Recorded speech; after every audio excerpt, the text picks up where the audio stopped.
Hello, everyone. Welcome back to another episode of Learn with Dr. G. That's me. Today, we are going to be talking a little bit about machine learning and how we can use it to predict rocket launch delays. So if we're sending a rocket out of our world, out of our atmosphere, how do we predict delays using data? So stick around and let's figure that out together.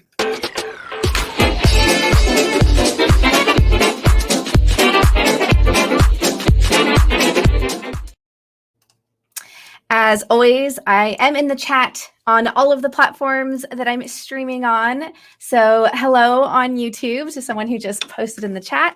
I will post in links to the chat as well as show them up on my screen. If you're watching on Learn TV or YouTube or Twitch, I should be able to see all of your chat. Obviously, if I'm like coding and engaging, I might take a second to take a look. All right, so today, like I mentioned, we're going to be talking a little bit about machine learning. And if you do want to follow along, we actually have a little Microsoft Learn module that you can follow along with at aka.ms/learnwithdrg/rocket delays. If you're watching over on Learn TV, I'm going to approve a bunch of links to show up in our announcement page. So all of the links are going to be there. And this is what we're going to be talking about today. This Learn module walks through some Python in Visual Studio Code. And we gather data from a number of places, which we're about to talk about.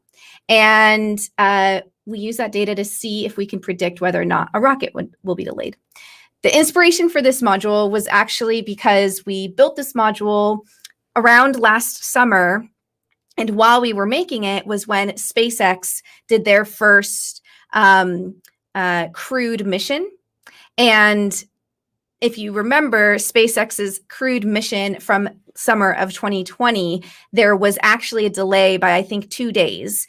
And so that delay was just like really fascinating to me because we had just gotten a chance to chat with some NASA scientists about how weather plays a role in rocket launches. And then there was this big delay, and it was just super fascinating to kind of learn about that.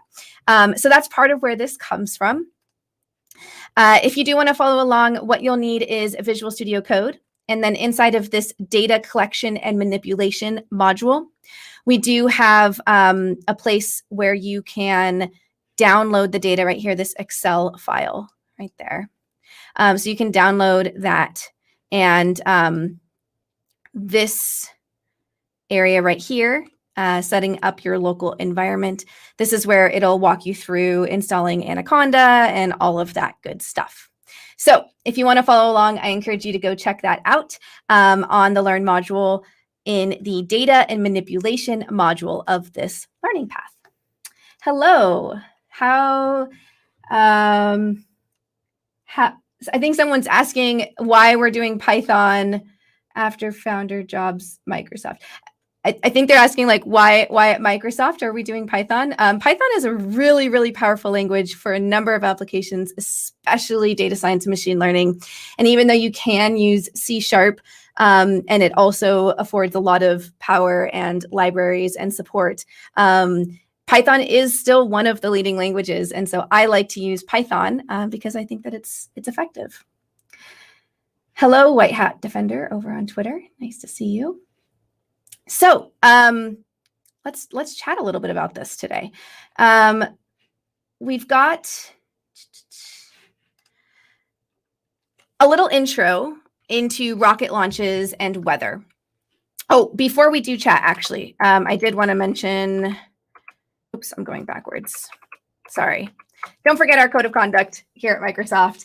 Essentially, it says, be kind to each other, be kind to me, I will be kind to you. So just be aware of our code of conduct here. All right. I also wanted to mention that we do actually I put all of my code up on my repository that is public. So if you do want to check that out afterwards, you're welcome to go see what we built today. That's at github.com/scuffles/learnwithdrg. So rocket launch delays, and where do they come from? I thought that rocket launch delays came from like weather, like really intense like winds and rains and pressure and atmosphere and things like that. But what I learned was that one of the most important aspects to determining whether or not a rocket will be, the launch will be delayed, is actually clouds. And the reason why is because clouds is what causes lightning. I am not a weather scientist, so if I'm not saying things specifically, do your own research. But what I've learned is that clouds is what causes lightning. And more specifically, the shape of clouds can affect whether or not there's essentially this electrical field that might negatively interact with a rocket while it's launching and create this like non-natural electrical force that can be dangerous for rockets. So cloud shapes is actually one of the most important aspects to whether or not a rocket would launch successfully and safely, and is one of the most like the strongest indicators for whether or not you should delay that rocket launch. And the 45th Space Wing here in the United States, which is essentially a part of the kind of folks who think about going into space, and specifically the ones who focus on the 45th Weather Squadron, which focuses on weather, created this really fun, easy to understand FAQ on clouds and the types of things that you might need to consider when you're looking at the atmosphere and our planet and all of those things, and whether or not you are safe to launch. So you can see that on a normal kind of like casually cloudy day, there are still some things that you need to take into account, like surface electric field, the time of day, and the distance of the rocket to any clouds. But as the clouds get more interesting, there are other considerations to take into account. For example, this anvil cloud I thought was kind of interesting. I guess these anvil clouds are likely to create more electric static. And so if they are detached anvil clouds like this, it becomes even more dangerous because that detached part could potentially be moving around. Good evening, Charles. Nice to have you here. Similar with kind of these debris clouds and how the clouds move. And so when you have these detached clouds that are dangerous, even when they're attached, you also have to start taking into account other things because the part of the cloud can potentially move. So I thought this was really interesting. However, at the time of making this, and by the way, this triggered lightning is exactly the thing that we're trying to avoid. At the time of making this, I didn't have, like, I wasn't looking into how we could fully understand what the cloud's shape was and all of that information kind of like easily for me to just kind of play around with some data and understand where delays might happen. So we focus on data that is more publicly available. But what I'm really excited about is that this definitely could be used.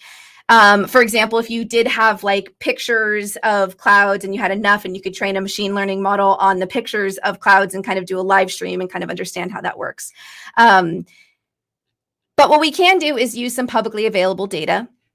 We ended up gathering this data from NOAA, which is the National Oceanic Atmospheric Administration for the United States.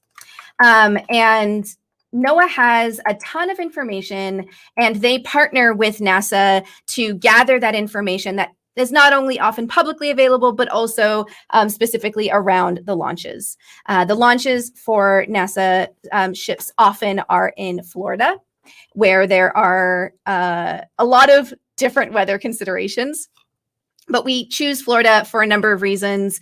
One being it's near to an ocean. So if anything does go wrong, hopefully we can deploy into an ocean and land safely. And number two, because it's one of the closest positions to our atmosphere. So it's got kind of that shortest time to get there. But going through NOAA, you can actually gather just tons and tons of different information on weather.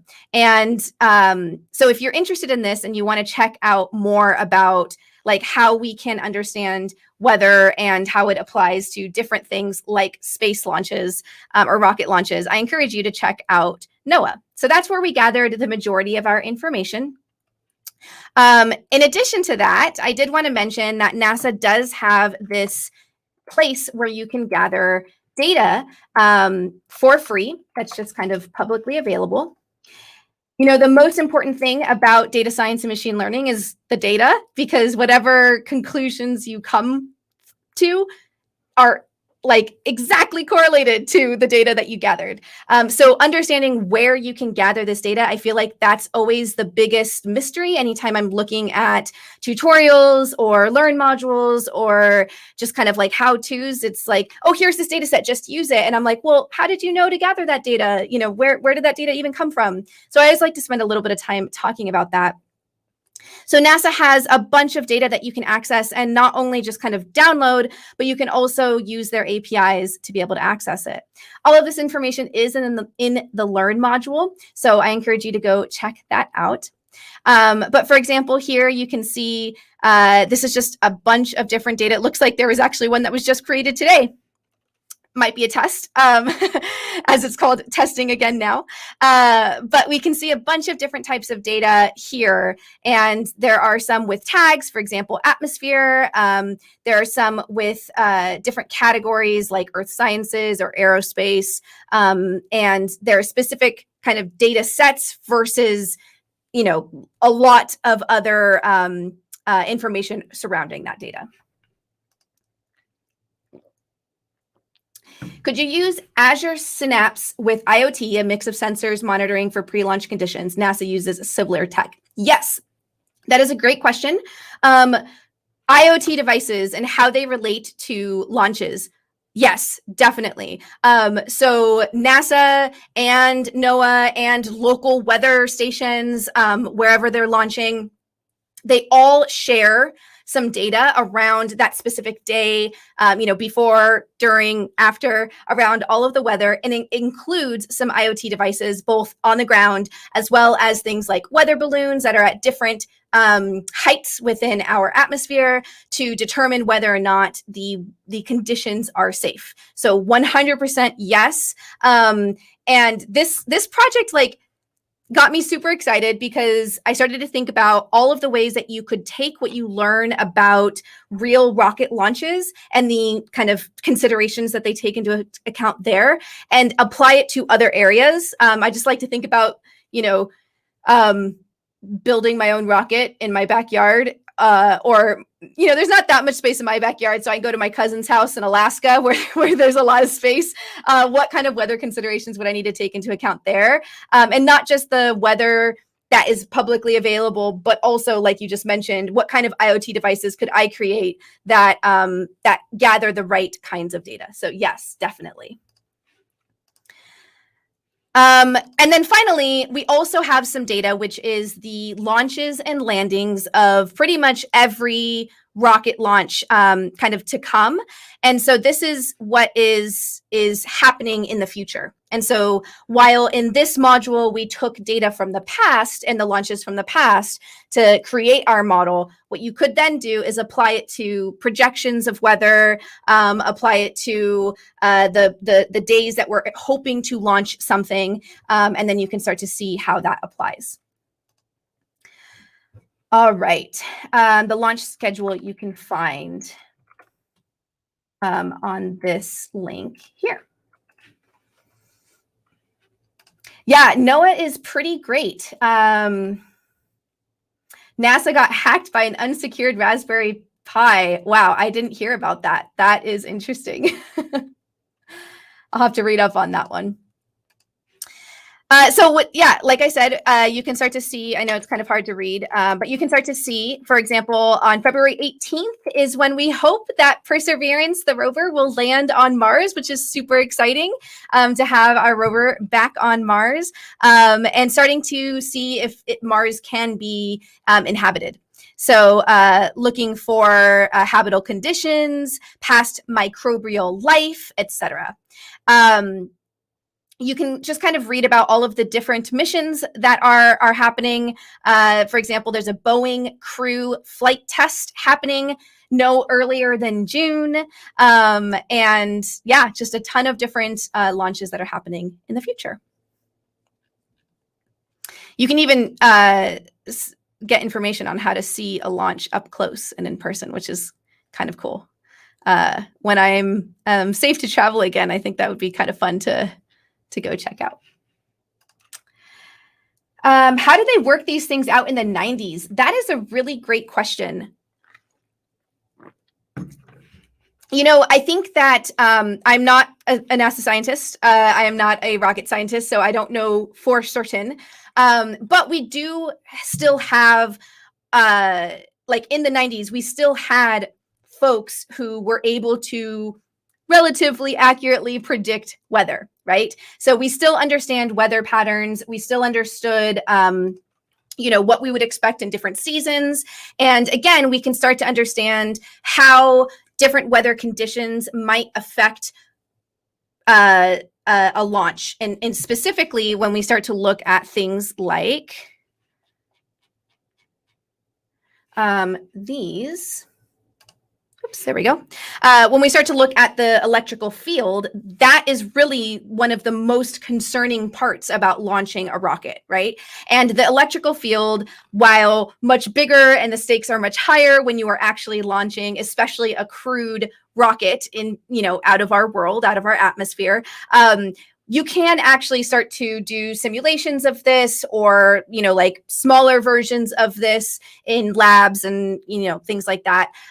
So I would imagine that it was a lot of not only trying to predict things using, you know, IoT devices, even if they weren't, you know, IoT in terms of Internet of Things, even if they were more so just gather data, save it, and then bring it back down, they still had these kinds of devices to be able to do these predictions. What are we supposed to download on VS Code? Great question. So if you needed to set things up, if you head over into the data collection and manipulation module, which is on this aka.ms/learnwithdrg/rocket delays. If you head over to that learning path and you go into the data collection and manipulation module, the Explore Rocket Launch Data to Gain an Understanding unit is where you start to get all of the things that you need to do to set up. How do we import the live data like weather, stock API in the environment, Google Colab, other, et cetera, into other environments? Great question. So in this one, what we did actually was create a spreadsheet after we downloaded all of the data, but you can definitely use live data by using different APIs. I think that would be a fun extension project. So if you want to continue working on that, I encourage you to. I believe if we start to explore it here, I believe NOAA, the National Weather Service, basically, I believe that they have an API. Is that where we, hang on, let's go in here. We also gathered information from Weather Underground. I thought that I saw, I can't remember now where I saw it because I have been just kind of going through this the whole time. But I thought that I saw that we did gather data. Satellite imagery, remote sensors. Yeah, and by the way, here's kind of all of the places where we gather data from it. So we've got the scientific balloons. So this is kind of like a piece of that IoT side, right? The balloon types, you know, how are these balloons, these scientific atmospheric balloons, what are they measuring? How are they measuring it? Where do we put them? How long are they there for, et cetera? And I thought, let's come over here for a minute. I thought there was a place, I saw it earlier and I'm mad that I didn't grab it now. Let's just go ahead and search for it. So NOAA API. Here we go. So it looks like this is where we could gather Climate data online, web service documentation. This is what we were looking for. So we do need to request a token, but then essentially this is your base URL with your endpoint, and here are all of the endpoints and what you would need to put in there. So I think doing this in the future would be a ton of fun. Me again, yes, me again, all the time, always. So this one here, I'll go ahead and plop this into all of the chats as well. But you can check out all of their data sets, data types, etc. And this is where you can gather your data. In addition to that, there's also the actual like satellite images, which is what we were talking about earlier, where could we potentially use both satellite images or images that we're just taking from Earth and analyze cloud shapes. I don't know how difficult it would be to take something like this, and say, oh yes, that is definitely a detached anvil cloud based on, the picture from my iPhone. So I don't know if that's like actually how they do it. I doubt it, but I imagine that you could, use a number of bits of information, including other data points about weather to gather that data. And then here's a little bit about those remote sensors, all of the different sensors that are used to be able to determine all of this information. Again, so that's all on the Learn module. All right. NASA has specifically modified aircraft that overfly the launch pad for atmospheric. Be interesting if you could touch base with them and ask if they have live data back to mission control, sort of like Windows telemetry. Yes, I mean, I am like 100% positive that they do have sensors on the day. Okay, I'm not 100% positive, but I'm like 99.9% positive. If I recall correctly, they told us that they do that. So like, the hours, the days and hours leading up to a launch, because if you look at the launch schedule, where did my launch schedule go? Launch schedule, where are you? Here, let's just open up. Oops, I know I don't need you, Ubuntu. If we look at the launch schedule again, you can see that not only do they have a date, but they also have a very specific time. I mean, 11:45 p.m., 3:43 p.m., 12:36 p.m. They have these very, very to-the-minute specific times when they plan on launching.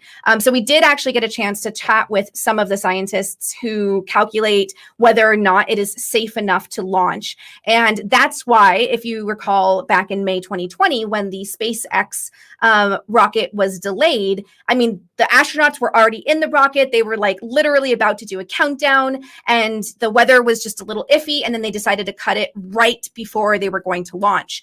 It was like up to the minute, like updates of whether or not that they would be comfortable launching. And that was a combination of the days leading up to it, gathering data, understanding it, the hours leading up to it, and then just kind of like the minute by minute, what data are we seeing, like actively looking at what are we gathering from all of our sensors that are surrounding the area, and what is that kind of, risk assessment. And of course, they're going to err on the side of being less risky and more safe.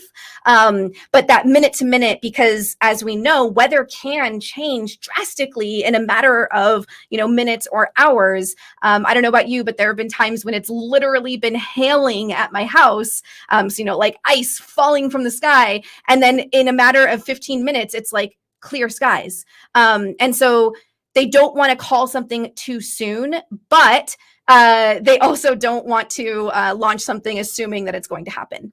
So they do have a ton of fail safes put in place and a ton of sensors and a number of people who are all working together to ensure that they all agree that the checklists are met. And imagine, it's not just weather, there's also other checklists happening. So it's a really elaborate event that happens. I watched it live too. That was so neat. They seem to know the minute, the temperature, weather, etc. Yes, they have very, very strict go or no go. And yes, the precision of our AI better be really good. So this is really interesting because if you look at this, for example, February 18th, 2021 at 3:43 p.m., right? That date and time was taken based off of predictions that they've made that this would be a good, okay, now that's actually not a great one because that's when Perseverance is going to land on Mars. Pretend like that's one where they're going to launch, right? But they literally do have these like actual minute by minute decisions of whether or not they're going to launch. And they have to make those decisions years and years in advance, right? Okay, the day years in advance, maybe kind of like the general area, the general week or something. And I'm sure as they get closer, they get more specific. But this is, you know, almost a month away. And they have these very specific times that they're planning on launching.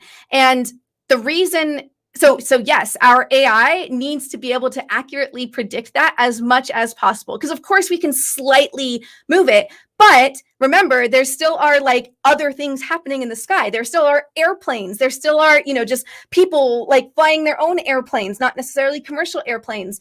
And so they need to clear the skies through the, you know, the entire pathway at a precise moment. And so like a very accurate AI, so incredibly crucial, so incredibly crucial. How data science and machine learning are related. Yes, let's talk about that now. Thank you, BSD guy. Let's do that now. So how is data science? Oh, how is data science and machine learning related? I think is more the question, not how is it related to this. Basically, the way I like to think about it is that data science is the science of the data. So the understanding and the like collection, the cleansing, the manipulation of the data, the, you know, accurately collecting it, being able to determine whether or not it is accurately representing the world or if there are biases introduced into it. There always are going to be a biases. So how do the biases affect things? It's really just kind of the data and then starting to understand and interpret information out of that data. Machine learning is when you then take that and you use that to create a model that a machine could then get new data into and be able to accurately predict something else. So the machine learning model part, the machine learning part is essentially the part where the machine comes in and takes all of the hard work of the data scientists and can accurately make future decisions based on data it hasn't seen before. All right. Think they also compare historical data against what actually occurred too regarding weather to have a tolerance or margin for error. Yes, definitely. NORAD also track potential objects in orbit. Yep. Yes, exactly. So orbit too, right? So any satellites that are in orbit, all of that information. Oh my gosh. It's like really intense. And I would be scared to be the person making those decisions or one of the people, but also, oh my gosh, like a data heaven, right? Like, oh, so much data, so many interesting aspects to it. And I just love it. And that's why I'm so excited for this module because it's not the end all be all to predicting rocket launches. This is not like type in these 10 lines of code and you're going to accurately predict rocket launches. This is just the door to open to start to think, okay, now we kind of get how we should approach this problem. What if we pulled in this data? What if we pulled in that data? What if we use these other models, et cetera, et cetera? I just love it. We can predict weather very accurately. Yes, sometimes there are pilots that might enter launch areas that can be scary. Space debris is an issue more now. Yes, I imagine that it is. And I don't know how they track that. I imagine that they track that with other satellites, essentially space debris, to kind of know where everything is. And I imagine, I don't know this for sure, but I imagine they probably take that into account when they're thinking of designing the rockets too. Like how much impact could a rocket have on space debris such that it won't affect the rocket and the safety of it. I think that that's probably something that they take into account. All right. So we're about halfway through our stream, and I think we're finally ready to open Visual Studio Code.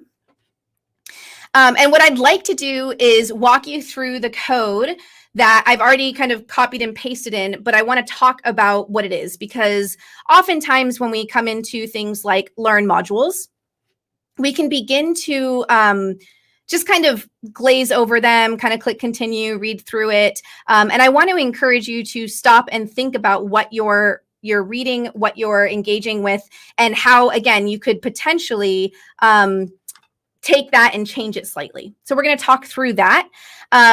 Again, this unit and module right here, which is the second module, data collection and manipulation, and the third unit, explore the rocket launch data to gain an understanding, is what you'll need to be able to set everything up. Note to self, rocket launches at night when the space debris is asleep. Agreed.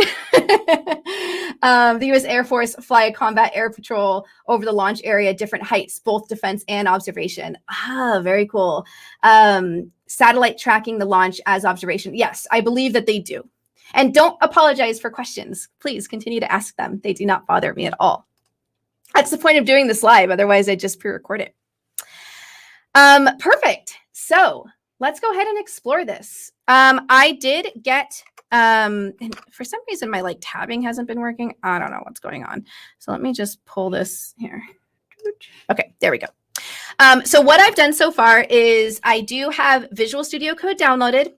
I did create an Anaconda environment, and I did walk through all of the steps that the module told me to walk through in order to set up my Python environment.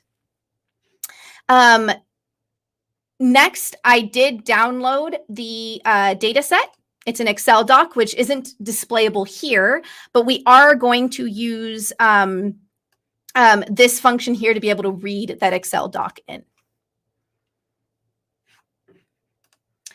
Great. I'm so glad that it's fun to be here. Having y'all connect with me in the chat also makes it more fun for me to be here. I don't like just talking to a camera by myself. So thank you for being here. Okay.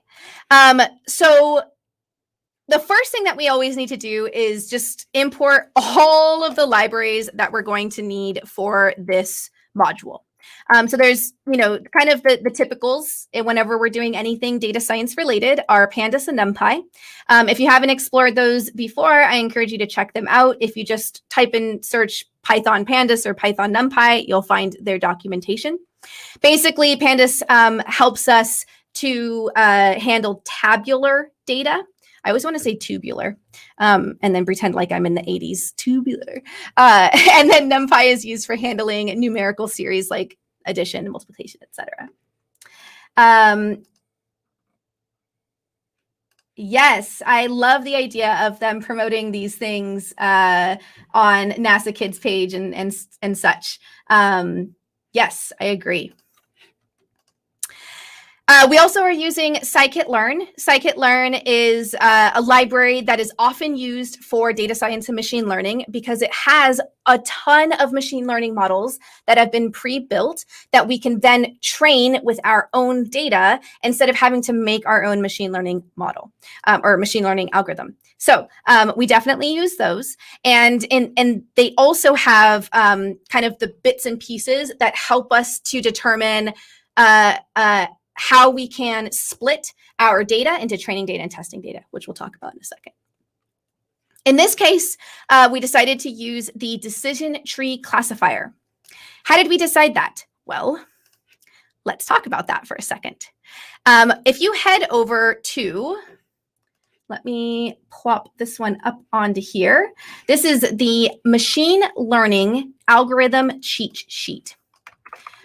So on our Microsoft Docs page, why use Pandas when there's Excel? We'll get into that in just a minute. On the Azure Docs page, we do have this algorithm cheat sheet, which I really like. Oh my gosh, I love this cheat sheet so much. Basically, it allows you to start with the question that you are asking, and then that helps you determine which machine learning algorithm you want to use. So the question we're asking is, given a date and the weather conditions predicted for that date, should we launch a rocket, yes or no? Okay. So what do you want to do? Basically, I don't need to predict what the weather is. We already have institutions that do that for us. I'm not extracting information from text, generating recommendations. That's more like product recommendations, like, oh, you bought this product. Would you like these other products? Really, what I'm trying to do is predict between two categories, the two categories being launch a rocket, not launch a rocket. This date, yes, launch a rocket, no launch a rocket. Predicting between two categories. So you can see over here, on the two-class classification, this is simple two-choice answers like yes or no, true or false, is this A or is this B? And you can see here that there are a number of different types of algorithms that we could potentially use. And we decided to use the decision tree, which is one of these here, two-class boosted decision tree. And this is a accurate, fast training, large memory footprint. It's okay if it's a large memory footprint. This is just a test.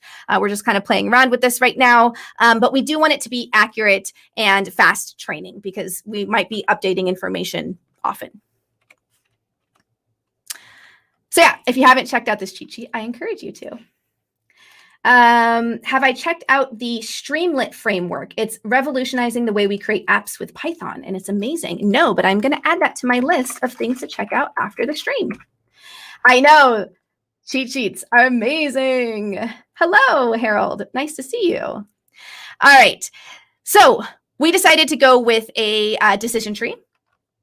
And let me, oops, not you. And so that's why we're going to just pull in that decision tree classifier. And again, scikit-learn has that for us. So all we need to do, it's already really great at deciding between two things. It just doesn't know what two things you want to decide between. So we need to take our data, plug it in there, and help it decide. Pre-processing for cleaning data, and then this is for visualizing our tree at the end. And oh my gosh, I did not catch that this might have been a Tron reference. Greetings programs, and I love it too. Ah. Okay, so the first thing that we're going to do is we're going to pull in our data. So we're reading our Excel doc, and we're storing that into a launch data variable. And someone earlier in the chat was asking, why would we use Pandas or Python or Visual Studio Code when we have an Excel doc? And honestly, like the number of things I do in Excel, it just like I live in Excel. So I fully understand like the love of Excel. However, when you're dealing with really, really large data sets, we don't necessarily need to be able to see all of the data. We really just want to be able to pull data out. And so when you get into Excel and you're doing like thousands and thousands and thousands of rows, it can get really challenging to make sure that you're doing the right algorithms on your data, because you kind of have to be able to visualize the data and know which rows that you're grabbing and all of that, rather than just kind of using all of the functions. And yes, you can also just use code in Excel and do all of that. But there's other benefits to using Python. For example, scikit-learn is already in here, and you could attach it to Azure Machine Learning SDK, which we'll do in a future stream. All right. Then we're going to display the head of our table. So this is our data frame, and head will pull in the first 5 rows of our data frame.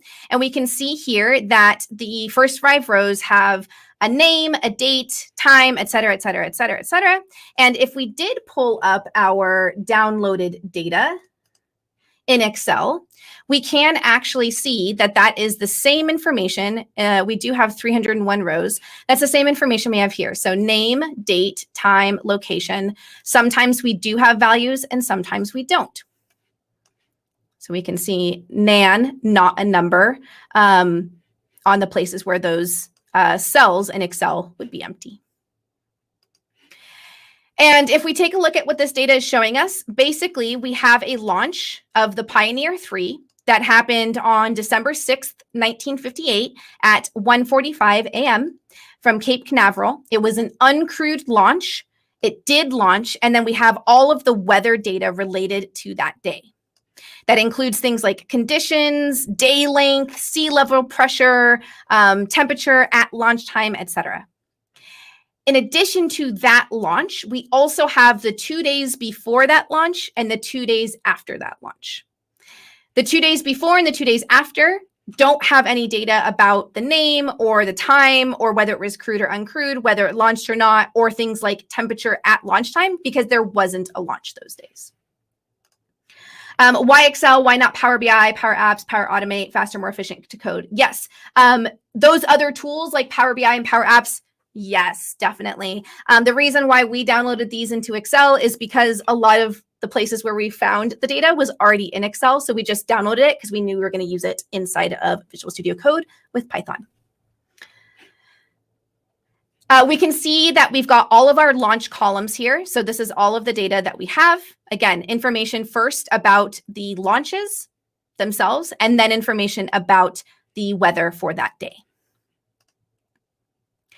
You can also do .info to get information about each of the columns and how many non-null values. And so then you can subtract out. And if we have 300 entries and 60 of those entries have non-null values, meaning we have 60 launches that happened, then the other 240 cells do not have launches. Which makes sense because for every launch, we had 4 non-launch days.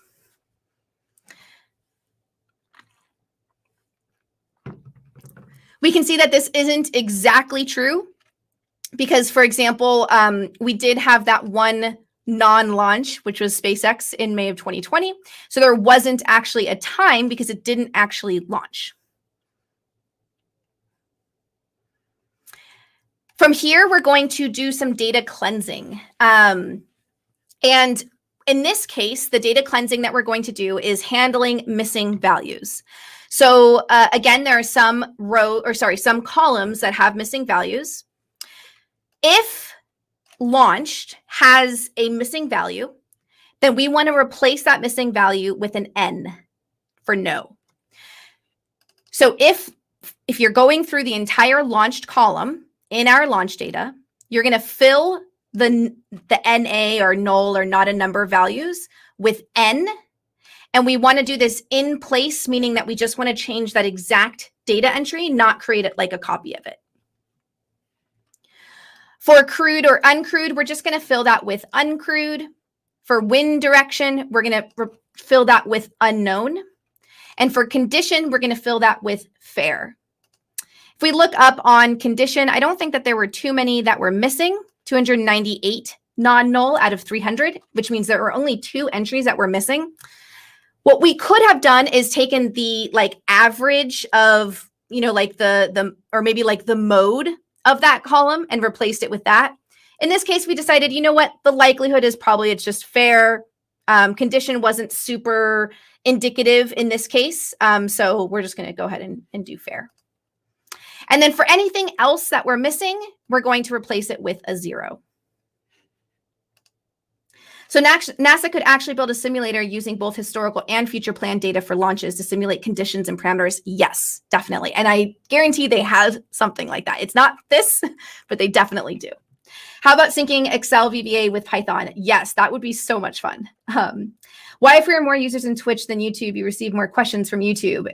Any option to fusion both chats? I wish I could fusion both chats. I can see both chats all inside of what I'm looking at. Unfortunately, though, I don't think I can do that for you all. At least I don't know a way of doing that. But I do try to just read them out. So if you are on Twitch, I am still seeing all of your chats. So when we look at the head now, we should, yes, I agree. You should ask more questions over on Twitch. If you are looking at the head now, we can see that everywhere where there was a null value, we now have information. Uncrewed, no, and zeros for the things that we didn't specifically fill. Yes, hello to Twitch. The next thing that we're going to do is convert all of our text data into numerical data. And that's because it is much easier for a machine to be able to do things mathematically if they are numbers versus if they are words. And more specifically, for example, things like condition don't really make sense to a computer. Things like fair or cloudy it doesn't really know how to rank those. So if we can convert those into numbers, then it becomes easier for the machine to be able to do things with our data. So we're actually going to use just this label encoder, which is from one of our libraries from scikit-learn, our pre-processing library. And that's one of the reasons I love using Python, because in Excel, yes, I could also use code. When I use Excel, I do it very manually. So what I would do is like create a mapping of like fair to 0 and cloudy to 1 or something like that. And then I would apply a formula and I would do all of that. In this case, I can just use a more intelligent machine learning model that takes words and converts them into numbers for me. So I can use the pre-processing scikit-learn library, and I can just fit our transform or apply this transform, aka this mapping to numbers to our columns. All right. The one we did not change, though, is launched. That one still has an N or a Y. We could have changed that to like a 0 or a 1, but that's because that's what we're trying to predict. And so the machine isn't going to use that information to predict. It's just going to check against it. So again, we're going to pull out the data that we want to predict, aka launched. And we're going to drop all of the columns that we do not think play a role in how or in whether or not something will launch. Things like name, date. Date might play a role, but we're not taking into account the entire calendar from like now to 1958. We're just taking into account the days that launched. So date doesn't necessarily affect that piece. Again, time could affect it, but we decided to take that out. Location, pretty much everything was from Florida. We're taking out whether or not it launched because that's what we want to predict. And we're taking out some of these other historical averages. And so the rest of our data is going to be our data that we're going to use to predict, aka X. Is this a regression problem? Yes. So now we're going to show up. These are all of the columns that we're going to use. And we're basically going to create a decision tree classifier. And these are just some parameters. Sorry, I'm realizing we're starting to run out of time. These are some parameters that scikit-learn allows you to specify when you're creating this particular type of machine learning model. And we're going to call the train test split function, which we put in our X data, which is all of our columns except Y, which is launched. And we're going to say that we want 20% of our data to be reserved for testing. So 80% of our data we're going to use to train our model, and 20% we're going to use to test against it.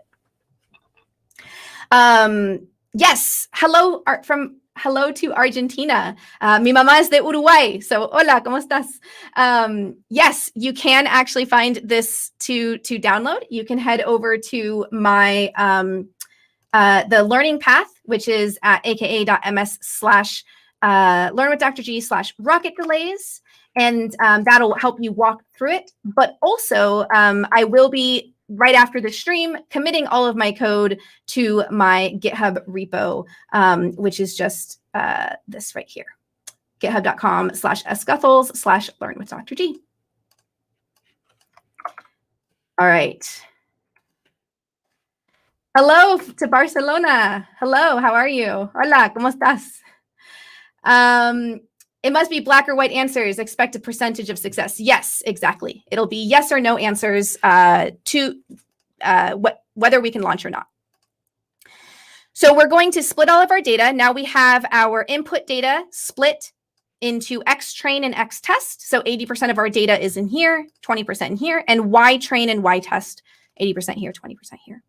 We're going to fit our tree model that we just created with our X train and Y train. So what this is going to do is it's going to send our X training data, our input data, and our Y training data, our output data that matches that. And it's going to send it into our machine learning model, and it's going to say, learn what this is, right? And in our learning path, you'll actually find an explanation for how this happens. Then what we're going to do is we're going to send our X testing data into our tree model and say, I would like you to predict what's going to happen now. And that's going to be our Y prediction. So we sent in our X training data, so 20% of our input data. And what we got out of it was a fair number of no's and a few yeses, which makes sense because for every yes that we did have, we had 4 no's. So the likelihood, that kind of matches what our data looks like. And then we're going to score our model. So we're going to send in our X test and our Y test, and it already did the prediction. So it's going to score it and see how accurate it is at being able to predict that. It's 98% accurate. There is a go or no go. There is no try. I agree. Hola de Mexico. How are you? I am going to start doing some Spanish streams too, so stick around for those in the future. Can you use fit transform instead of replace? I'm trying to see where we did the replace. I think you were talking about up here when we did this fit transform here instead of replace. So fit transform is specifically a function of the label encoder, which is that scikit-learn preprocessing library. So I'm not sure which replace that is, but hello from Cuba. Thank you for my Spanish. I'm trying.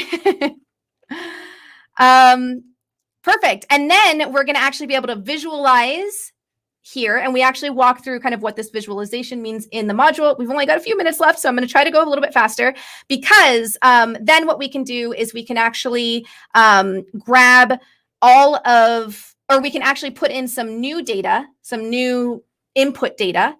For example, whether it was crude or uncrewed, high temperature, low temperature, blah, blah, blah, blah, blah. And we can ask it to predict, and it would tell us. So then we could gather future data on like February 18th, for example, which doesn't make sense again because that's when it'll land on Mars, but let's pretend. We can grab in our predicted data from the future, put that into our model, and it'll tell us, ooh, I don't think this is a good day to launch. So that's basically what we did. But hello at the UK. Nice to see you. I love that we're coming from all parts of the world. It's so great. So there's an issue. There's an issue with our data that I want to leave you with because this data is not great. The reason it's not great is because we took days where a rocket launched, and then we said, yes, a rocket launched this day. And then we took the 2 days before, and we took the 2 days after, and we said, no, a rocket didn't launch that day. Now, technically, that's true. A rocket didn't launch that day, but it didn't not launch because of weather. It did not launch because we just weren't planning on launching a rocket that day because we were planning on launching one tomorrow. So our data here is not actually very great at predicting whether or not a day would be good for launch.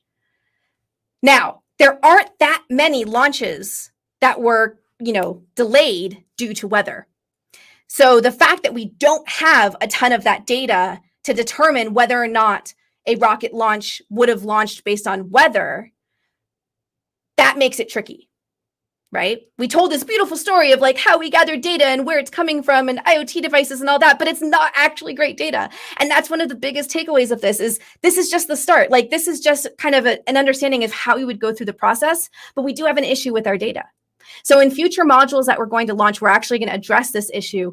But I do want to leave you with the challenge of starting to see where could you get more accurate data so that your model is more accurately predicting whether or not a rocket would launch.